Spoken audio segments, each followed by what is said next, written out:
Bonjour et bienvenue. Alors, la question aujourd'hui, c'est comment on fait pour, pour vraiment saisir l'essentiel d'un territoire et rapidement. C'est un vrai défi.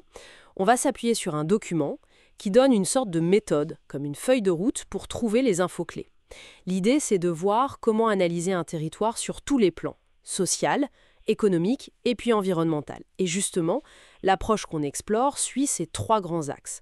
Alors, décortiquons ça. On commence par le cœur, le social. Oui, c'est ça. Comprendre qui vit là, en fait. Le guide suggère de regarder la structure de la population, l'âge, etc., mais aussi des choses peut-être moins évidentes, comme la précarité, le dynamisme des associations, ou même l'histoire du coin, qui joue souvent un rôle, non? Exactement. Et pour avoir une image, disons, juste, il faut absolument croiser les infos. L'INSEE, bien sûr, c'est incontournable pour les grandes données des mots, les catégories socio-pro. Mais ça suffit pas. Les collectivités locales, elles, apportent le contexte de terrain. Ça, c'est indispensable. Ah oui, le vécu local. Voilà. Et puis, il y a des sources plus ciblées. La CAF, par exemple, ou la Fédération des acteurs de la solidarité. Elles aident à voir des situations de fragilité que les grandes stats peuvent un peu gommer, quoi. Je vois. Croiser l'INSEE et la CAF, justement, ça peut révéler des choses. Et la presse locale aussi, bien sûr. Hein.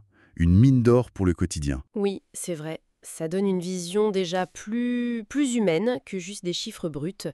Bon, d'accord pour le social. Maintenant, si on regarde l'économie de ce territoire, qu'est-ce qui est crucial? Le document parle du marché du travail. Ah oui, les fameux métiers en tension. Oui, ceux où on peine à recruter. C'est ça. Et puis le tissu d'entreprise, le chômage évidemment, et aussi l'offre de formation sur place. C'est un peu le moteur, quoi. Tout à fait. Et là encore, plusieurs sources à regarder. Pôle emploi, déjà, avec son enquête BMO, les besoins en main-d'œuvre, ça donne une photo très précise des difficultés de recrutement secteur par secteur. Mhm. L'INSEE reste la base pour les données structurelles, l'emploi, les entreprises. Les chambres consulaires aussi, la CCI par exemple, elles ont un bon pouls de la santé des entreprises, de leurs besoins, et puis la DRETS, l'acteur régional pour l'éco, l'emploi, vision d'ensemble.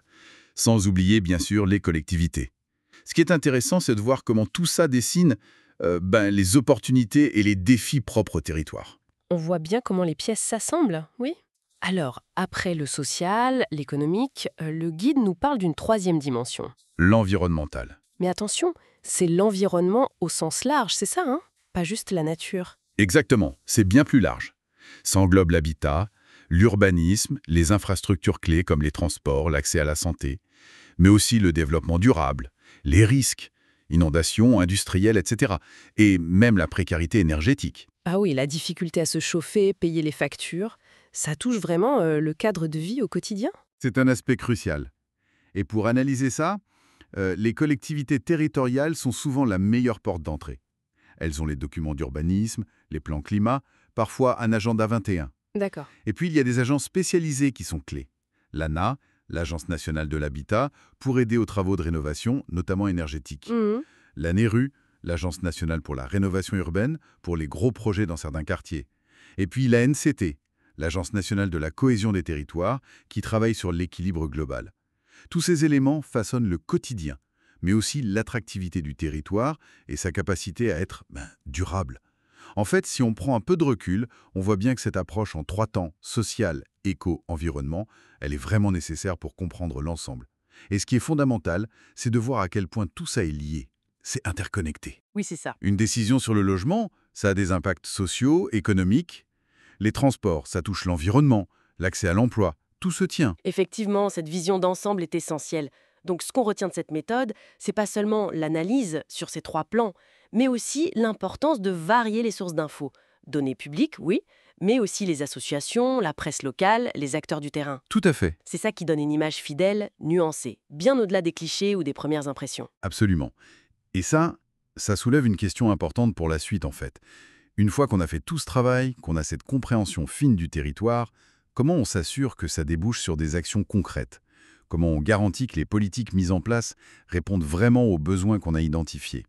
Aux besoins des habitants, des acteurs locaux, c'est là le vrai enjeu finalement. Passer de la connaissance à l'action.